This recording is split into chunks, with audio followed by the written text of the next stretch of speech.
اچھا اگر غیبت ہو گئی ہے، چونکہ ہم سب سے غیبت ہو گئی ہے، اب کیا کریں؟ اللہ نے ہمیں اس کا بھی حل دیا ہے، اس کا بھی اللہ نے ہمیں حل دیا ہے۔ جس کی آپ نے غیبت کی ہے، اگر اس کو اس کا پتہ چل گیا ہے تو معافی مانگنا ضروری ہے۔ اگر پتہ نہیں چلا ہے تو آپ ان کے لیے استغفار کر لیں، آپ کا گناہ معاف ہو جائے گا۔ یوں کہیں اللہم اغفر لی ولہ، مثلا یہ حاجی عباس صاحب بیٹھے ہیں، میں نے ان کی غیبت کی تو یوں کہوں گا اللہم اغفر لی ول عباس، اللہم اغفر لی ول عبد الغنی، اللہم اغفر لی ول سمیع اللہ، اس کا نام لے کے استغفار کر لیں تو آپ کی غیبت معاف ہو جائے گی۔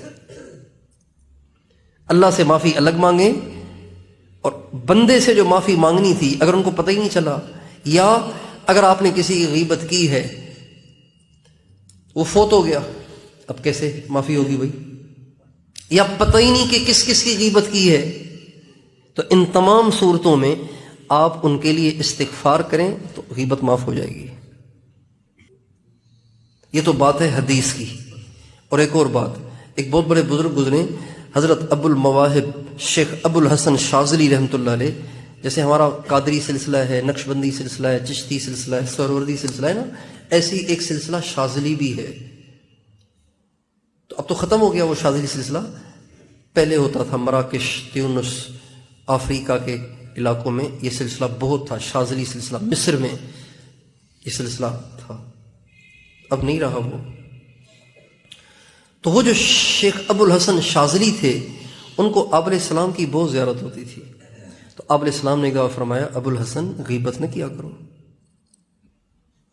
غیبت نہ کیا کرو، توبہ کرو، اور جس جس کی تم نے غیبت کی ہے ان کے لیے 3 کل اور سورہ فاتحہ پڑھ کر ان کو ہدیہ کر دو، اس سے تمہاری غیبت معاف ہو جائے گی۔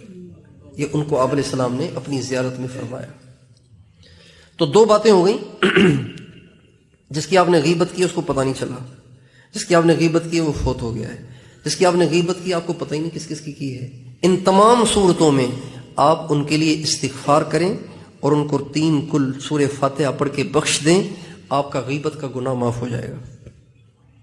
اور اگر آپ نے جس کی غیبت کی ہے اس کو پتہ چل گیا ہے اور وہ زندہ ہے اور آپ کو پتہ ہے، تو پھر آپ کو ان سے معافی مانگنا پڑے گی۔ یہ نہ سوچیں اگر ان سے معافی مانگوں گا تو ان کا دل دکھے گا اور میں ان کی نظروں میں گر جاؤں گا، یہ نہ سوچیں۔ آج ان کی نظروں میں گر جائیں اللہ کی نظروں میں گرنے سے پہلے، اس لیے کہ اگر اپنے حق کا مطالبہ انہوں نے قیامت کے دن کر لیا تو آپ کے پاس تو کچھ بھی نہیں ہوگا، کہاں سے لائیں گے ان کو دینے کے لیے؟ اس لیے دنیا ہی میں اس کی تلافی کر لی جائے۔ تیار ہیں انشاءاللہ؟ غیبت کے کفارے کی صورتیں سمجھ میں آ گئیں؟ بس اس طرح سے ہمیں اس غیبت کا کفارہ کرنا ہے، اور آئندہ نہ غیبت کرنی ہے نہ سننی ہے، سننی بھی نہیں ہے۔ کوئی کسی کی کرنے لگے تو ہمارے حضرت سید الطائفہ حضرت حاجی امداد اللہ صاحب رحمۃ اللہ علیہ کے پاس اگر کوئی آ کے کسی کی غیبت کرتا تو فرماتے تھے نہیں بھائی وہ ایسا نہیں ہے، چاہے وہ ایسا ہوتا بھی پھر بھی کہتے نہیں بھائی وہ ایسا نہیں ہے، میں اس کو اچھا سمجھتا ہوں۔ تو آگے اس کو بولنے کی ہمت ہی نہیں ہوتی تھی، آگے اس کو بولنے کی ہمت ہی نہیں ہوتی تھی۔ اور حضرت تھانوی رحمۃ اللہ علیہ کا طریقہ ایک اور تھا، وہ یہ تھا کہ ایک دفعہ آپ کی ایک رشتہ دار عورت نے ایک دوسری رشتہ دار عورت کی آ کر غیبت کی، تو آپ نے فرمایا پالکی منگواؤ، ساتھیوں سے کہا پالکی منگواؤ۔ کہا کیوں؟ کہا اس عورت کو اس پالکی میں بٹھا کے لے کر جانا ہے اس کے پاس کہ یہ تیرے بارے میں یوں کہہ رہی ہے، بتاؤ بات صحیح ہے؟ تو اس عورت کو پتہ چلا، کہا نہیں میں نہیں جاؤں گی اس کے پاس۔ تو میں ٹھیک ہے پھر آپ یہیں بیٹھے، میں اس کو لے رہا ہوں، اس کو لا رہا ہوں آپ کے پاس، پتہ چل جائے گا۔ اب جب یوں کیا جائے گا تو کسی کو آپ کے سامنے غیبت کرنے کی مجال ہوگی؟ کوئی کسی غیبت کرنے لگے اسے کو آؤ ذرا ان کے پاس چلتے ہیں، ان کے سامنے ذرا کہہ دو۔ اگر یہ بات حق ہے تو ڈرتے کیوں ہو؟ پھر گھبراتے کس بات سے ہو؟ چل کے کہہ دو سامنے چل۔ تو انشاءاللہ آئندہ وہ کبھی آپ کے سامنے کسی کی غیبت نہیں کرے گا۔ یہ ہمارے بزرگوں کے نسخے ہیں غیبت سے بچنے کے لیے، غیبت کو سننے سے بچنے کے لیے۔ تو کیا خیال ہے، اپنی نمازوں پہ محنت کریں گے، صبر شکر والی زندگی گزاریں گے، غیبت سے بچیں گے، جو ہو گئی اس کا کفارہ کریں گے۔